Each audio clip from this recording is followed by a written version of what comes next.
welcome. We got bag one right here in front of us. This is going to be our differentials. So we got our manual here. Gotta jump a few pages in and get steps 1 and 2 and 3 and 4 will all include bag number 1 here. And so you can see the bag numbers up here. That's the bags that are being used for each step. So we're going to set this over to the side here and pop open our first bag.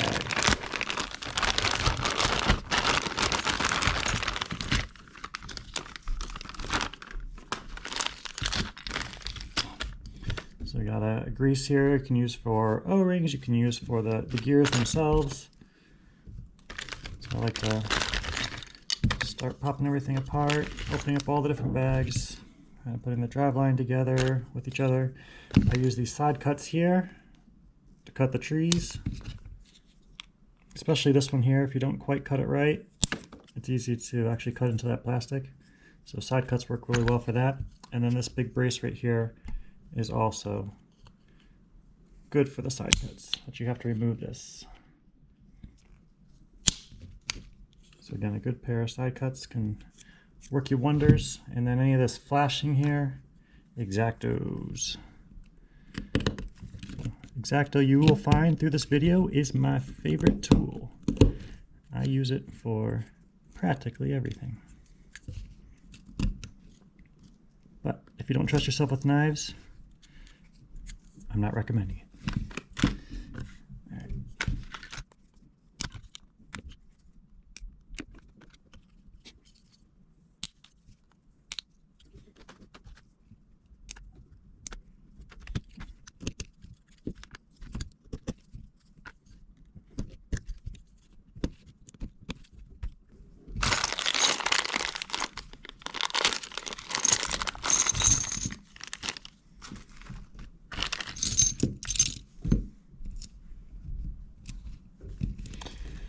Alright, we'll slow down for a sec here. As you check out your gears here, there's 2 different kinds, and they don't look terribly different.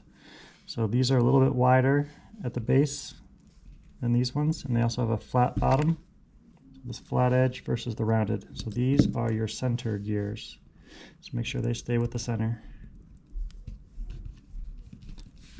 And we'll speed it back up.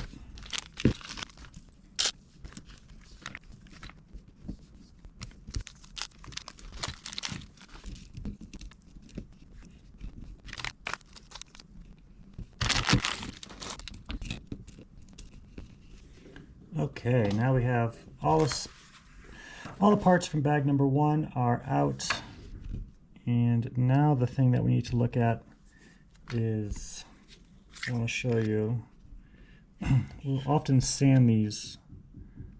I don't know if this will examine it close enough for you. This one's not too bad. This one actually feels pretty smooth. But sometime we get, there we go, this one's got some notches on it. So if you look at that back side near the top, there's those 2 little tangs there. So you might find some notches around the outside of these. We call them spider gears. So again, just kind of see how it's not totally smooth.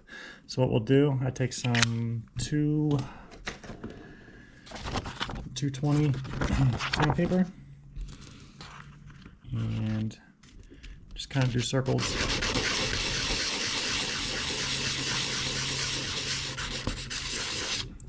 Spin it around, just basically to get any burrs off the outside of it and really make it smooth. This will help your diff action be smooth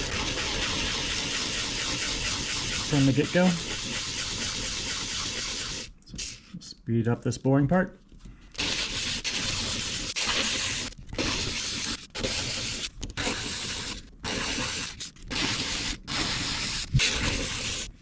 All right, once you got all that done, take a towel or microfiber or something, just kind of wipe off the backs just to get any, residues, any of the extra little shavings. Get that off because you don't really want that in the diffs themselves. Okay. So once that's done, I like to start putting these on here. Make sure they spin freely. And then you can also add the little shim behind them.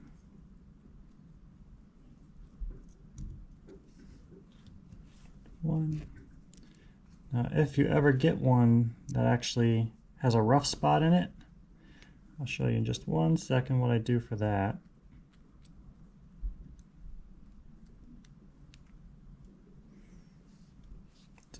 So if you ever get one that you put on and it has like a roughness to it, a nice sharp X-Acto, be very careful, it comes out the other end. So just give it a spin on either side, and generally that'll take away any burr you got and make it nice and smooth.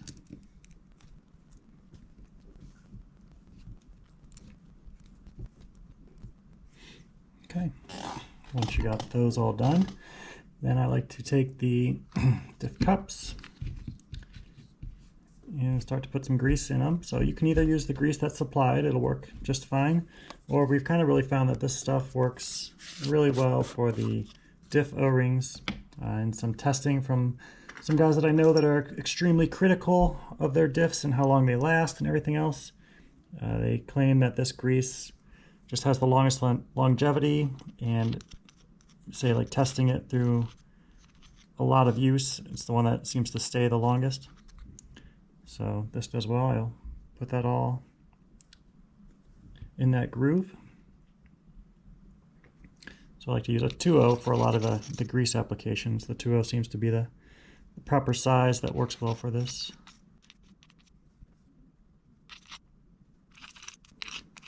And then once you get it all in that groove, then I'll actually grease the O-ring in my hand. Give it some good coverage, and then drop it down and seat it in.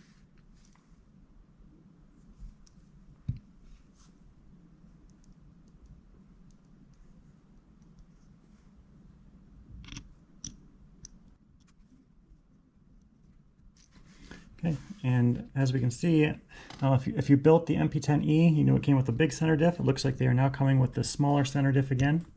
So what we found with the smaller center diff is it really does seem to help on higher grip. It has a little bit better forward acceleration.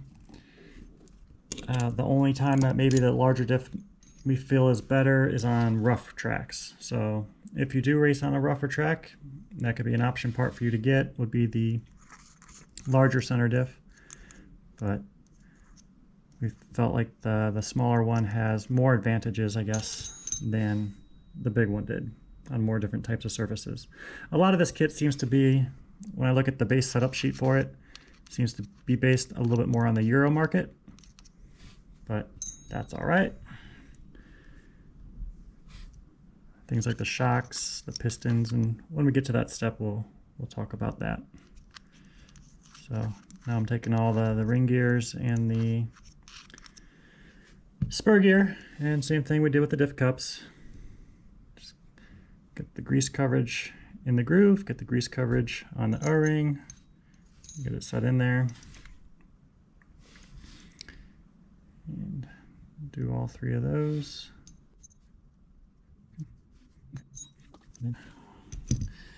So then we can put the 8x16 bearings on, but I do like to wipe these off. They do seem to have a little bit of finishing oil on the outsides of them, so I just do a quick wipe down. All right, that was quick. And we'll just basically, I'm just pressing the bearing onto each part.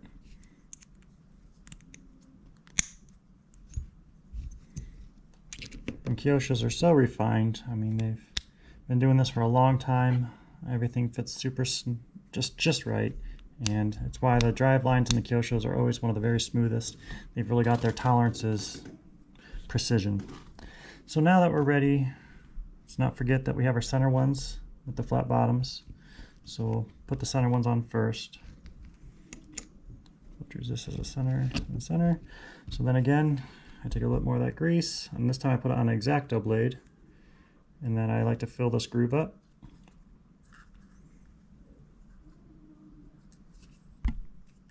Make sure you're seeing this. Okay. And I'll even put a little bit all the way up the top of the shaft. It's a nice light coating.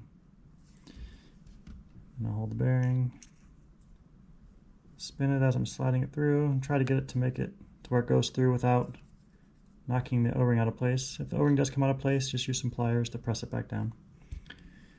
And then you can use the top extra grease that comes out, take it on the X-Acto and put it on the next one. So again, fill that groove, coat the top, slide it in. So let's see, that one popped out.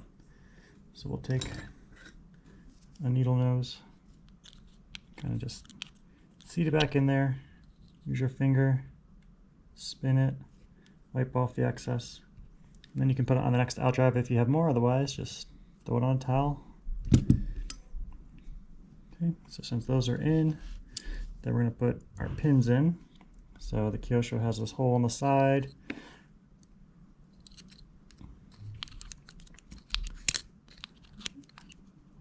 And then you want to make sure that you put the set screw in when you're done with that. Because if you forget and you fill it full of oil, you're going to have a leak. And that's never any fun. So how tight I do this, I just do it flush to where the outside, I can't feel it protruding from the outside of the diff cut. And that's pretty much the right depth. And I'll take a sun gear, drop it on, make sure it all spins freely, set that aside, and I'll put the pin in the spur, but I don't put the sun on this one yet.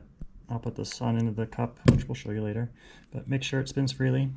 Every once in a while you'll get a spur that this kind of feels tight.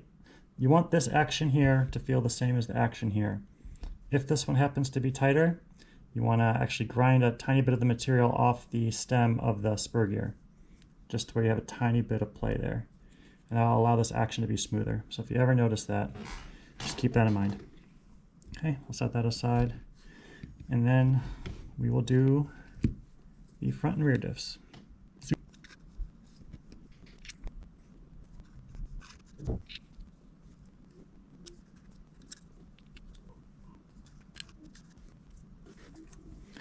All right, once you got that done, we can install those pins and sun gears again. So again, the big one is called the sun, it's larger. And then these ones are spider gears or planetary gears, are the primary two names I hear for them. And again, make sure you put that set screw in, don't forget that. And these aren't threaded, so you're gonna have to make sure the screw is going in straight your first time. Make sure it's just flush, that's good.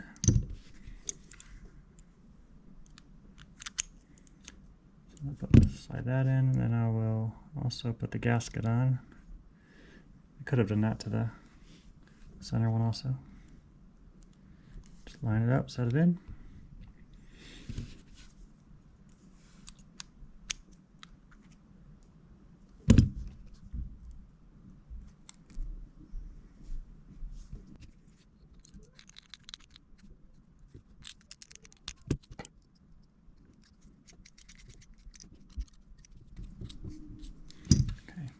Again, make sure all the action is smooth. They all feel about the same. Okay. Now we are ready to fill the diffs. So get this grease out of the way. So for this build, this is a pro build I'm doing for a customer. And if you ever have any interest in that, feel free to reach out to me. But we're gonna do 7 in the front. So I'll start putting it in with just the sun gear down there. Fill it maybe a third of the way full. Let it sit for a second. That'll be our front. Then we'll take the center. We're gonna do 5K in the center.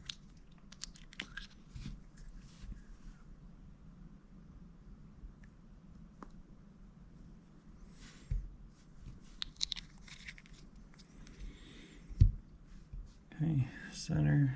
And then for the rear, we're going to do 3K.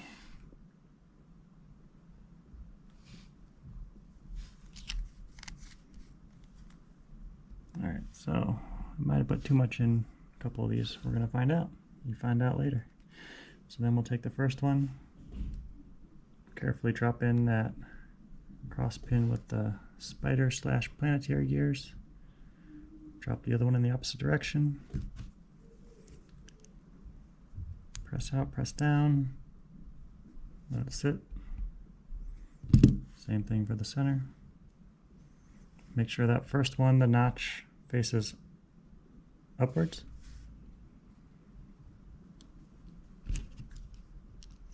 And then for the second one,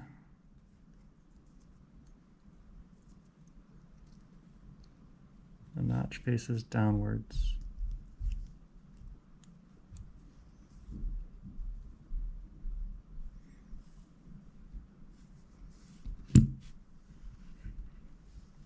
So again, notch upwards.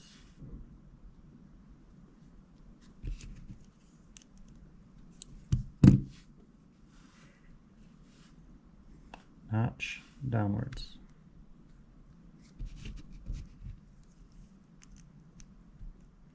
Yeah, that one's going to be a little full. It's all good. All right, so they look like they're all going to be full enough. If you need to add a little bit more, now is the preferable time to add it. I'll get the towel over here for cleaning up the mess here shortly. So then we'll take the first one, grab that last gear, set it in, give it a little bit of a wiggle. And that's pretty much full. I'll wipe my finger across the top, get any excess off, wipe it off. And then I try to have this all lined up, and then have this one lined up, and then they two shall meet. And then we'll just put the gears. We'll tighten it up now.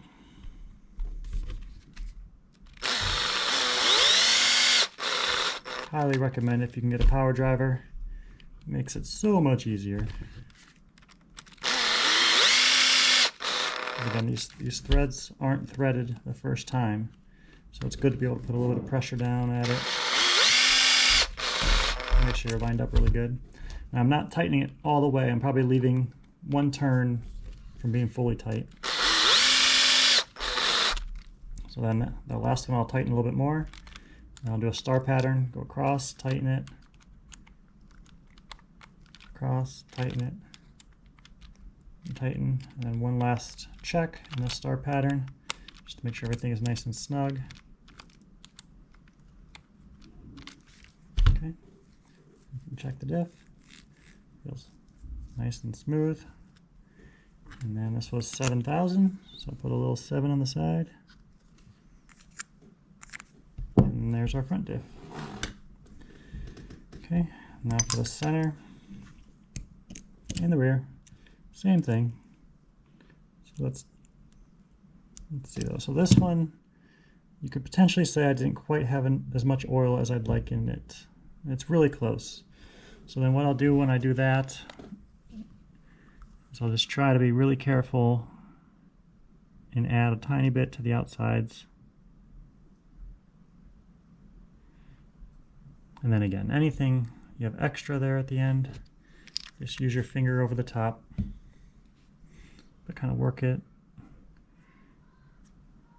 Finger to wipe off any excess. And then again, line it up, line it up.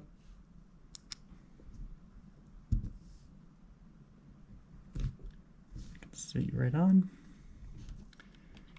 Tighten it up.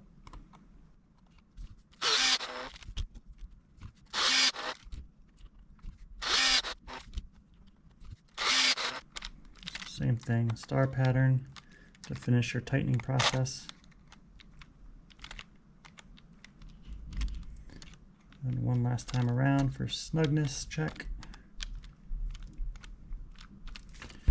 Check the action, make sure it's nice and smooth. Feels good. Throw that number on. You got your second diff. And this one's definitely a little fuller. So when that happens, just get a little bit coming up around the edges. Try to wipe it off. Try to keep around that very edge with a plastic where you're going to seal against your gasket as dry as you can.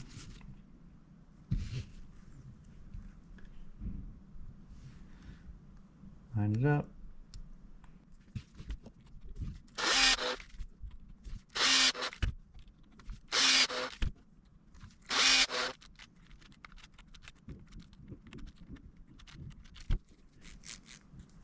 Feels nice and smooth. And there's our 3 diffs.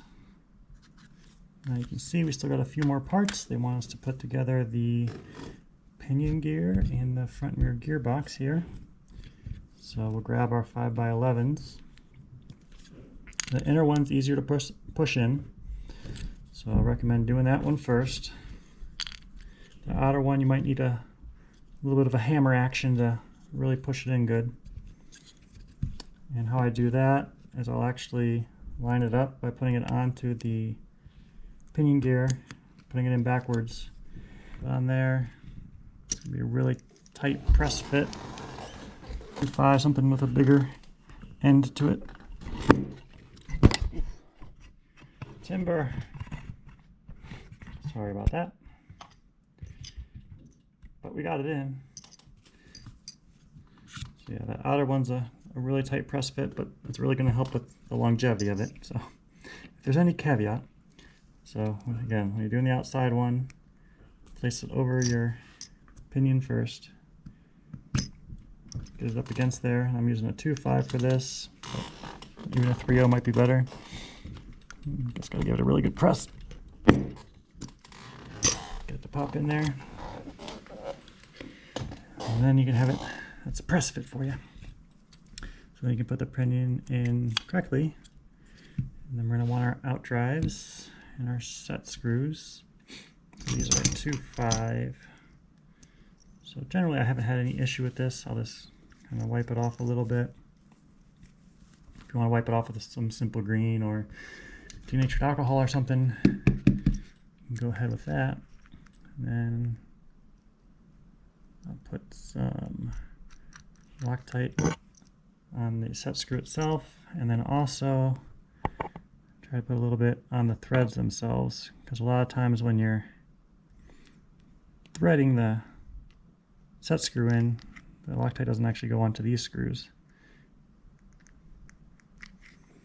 If you have any concern about it, just kind of work it around. Now, thread it in, thread it back out, work it a couple times, make sure it's all seated in there good. And then for this part, I'll press it in, make sure both things are snug against each other. But when I'm tightening this, I'm not pressing against this. I'm going to go at it lightly and have it just snug for a second. Make sure this spins really freely. And then I'm going to hold it and really crank down, and I do a 10 count. So I hold it pretty darn tight for 10 seconds. Or at least a 10 count. Okay. Make sure it's all really free. Really not any back-to-back play, but super free. If you're pressed against this on both sides as you tighten it, it's going to be too tight. You're going to create heat, excess heat here, and have premature bearing failure. So we don't want that.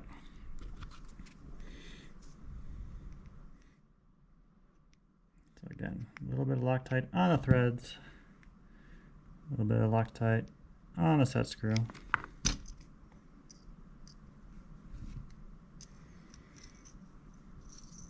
Work it in, and we'll take our last pinion. This is going to be the front, because the outdrive drive shaft here is a little bit shorter.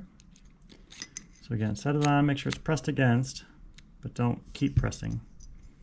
Just hold it in place, do this gentle, make sure it's snug enough, make sure it's free. Come around, 10 count. 1, 2. Okay. So with the Loctite and then doing those 10 counts, I've never really had issue with this stuff coming undone. So there's that. And so again, this is our front. So we can shim here. Now for the electric buggy, we're putting the ring gear on the right side as you're looking into the diff case. So we're going to start with our shim on the right side. We're going to see what it feels like. So this is not always the easiest part, but just try not to pinch the shim at all.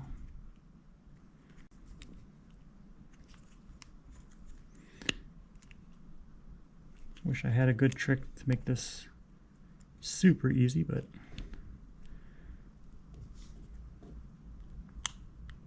trying to find a spot where they go in.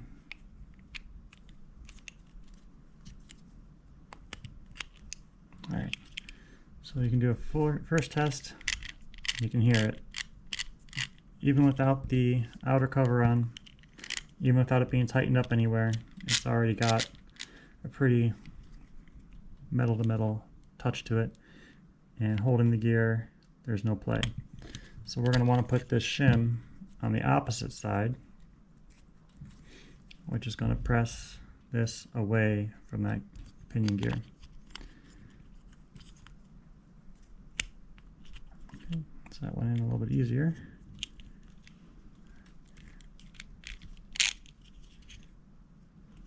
I think it went in.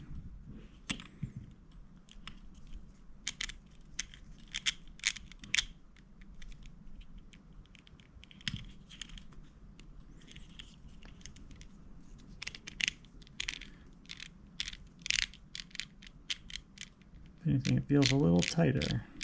There it is. Sometimes there's a high spot on a gear. Let's see. Put the cover on, see what happens.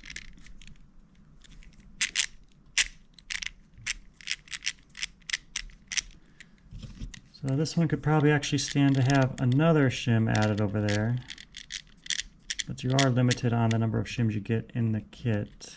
So you'd have to have that particular shim, which is a 13 by 16 by 0.15. And it is always good to have those shims because this is an important part to shim on the car. So yeah, it just feels like there's a high spot on it. Because you got a little tick on some places, but then others it's tight. So let's see if we use that other shim on this one, see what it feels like, if we can get it in. So this part is a lot of trial and error. Just kind of seeing what fits, where to put them to get the smoothest diff action, but still be tight enough.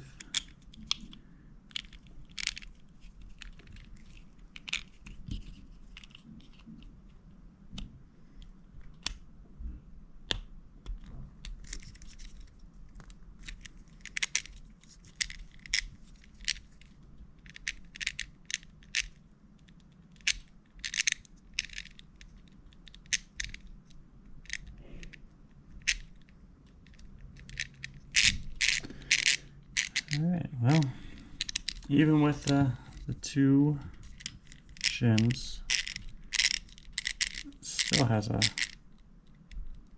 slight roughness to it. Part of it's because it's dry. I don't have any grease on it yet. But let's see what happens if we use no shims for a moment here.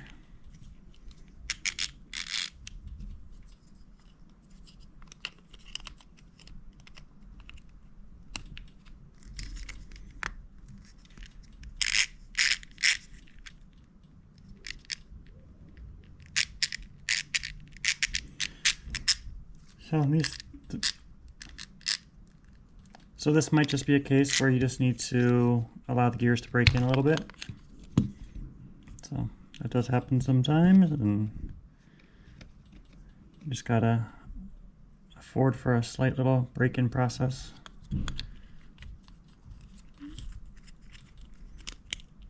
Allow the gears to kind of mesh together better. So we're just going to put the one shim on the cup side, and again on the electric buggy the ring gear goes to the right. That's where the cutout's going to be in the chassis. Let's slide this in. Okay, and we're going to put the grease on it now. So using the supplied Kyosho grease for this part.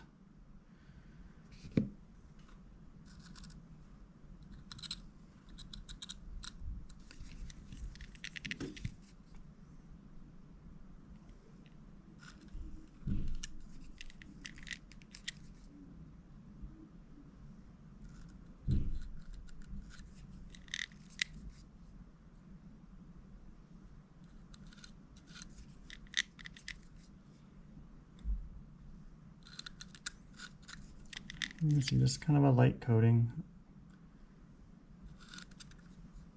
Try to get all the gears covered. Go around a couple times and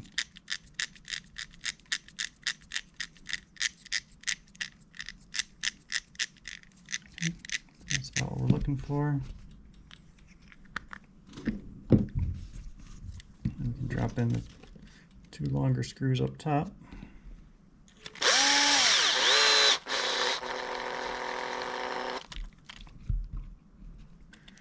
Again, working not to over tighten. Snug it up. Yeah, it doesn't feel that bad. It's more of just a sound thing. That'll break in really quickly. The grease really helped. Alright, so that's our front. And then we'll do the rear. So again, based on what we found with the front, for the rear, we're going to put the one shim on the cup side. Drop it in. So I'll try to always kind of press wherever the shim is. Put that part in first. Kind of seat it. And then see if I can press the other side in. Okay. So again, if the shim's on this side, it's already pushing the gears the furthest apart. So we're going to leave it there. And we'll put some grease on it. So allow the outer cup to sit in the grooves that it slides in. Make sure as you press it in that it doesn't pinch that shim. Okay. And let's put some grease on there. Oops.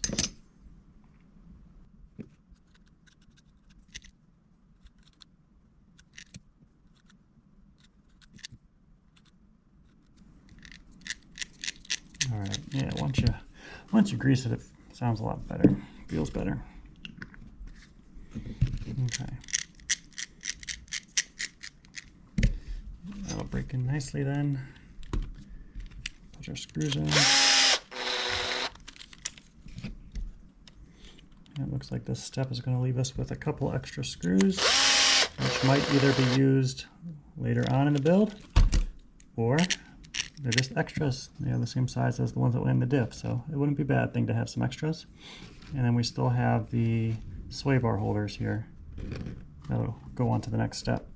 Now, one final thing before we say goodbye on step number 1 here, or bag number 1 at least, sorry. We're already on step 4 finished, is breaking in your outdrives. So I do this because when an outdrive's brand new, this is very smooth, okay? And so when you're out there on the track, and especially when you have your pin that's smooth and your outdrive that's smooth, this action's very smooth. And what that will translate to on a track is a lot of dumping action. Your car will roll a lot more than it will once it starts to break in. So what you're feeling when the car starts to break in is that these parts actually start to lose some of their smoothness and actually create a little bit of bind. And that bind actually supports the car. So I preemptively, knowing this, will break in my driveline to where I don't have to go through that break-in process. As soon as my car hits the track, it's already has that bind to it, and that can feel good right away. So especially if you're replacing outdrives in the middle of a weekend, you don't want your car to feel totally different that next run because you put a fresh set on and it's really smooth and rolls a lot. So by using breaking them in like I'm going to show you right here, you can make it to where they're already feeling like they have that support that you're going to want. So here we go. This is all I do. I take a Dremel bit, a really fine tip, little standing tip. If you don't have one of these, you can use a cutoff wheel as well. It's a little bit more dangerous, of course. Make sure you wear your goggles. But a really slow speed with this bit works really well. So I'm just up against the flat part of the outdrive. Give a quick little scuff to it. Do both sides.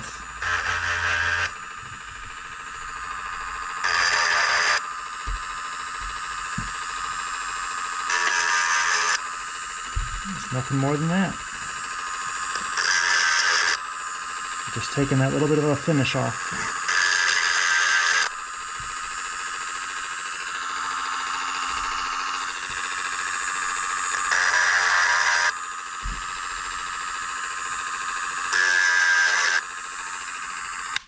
There you have it. That's the end of bag number 1. You should have a front and rear gearbox with your diffs inside and your center diff ready to go.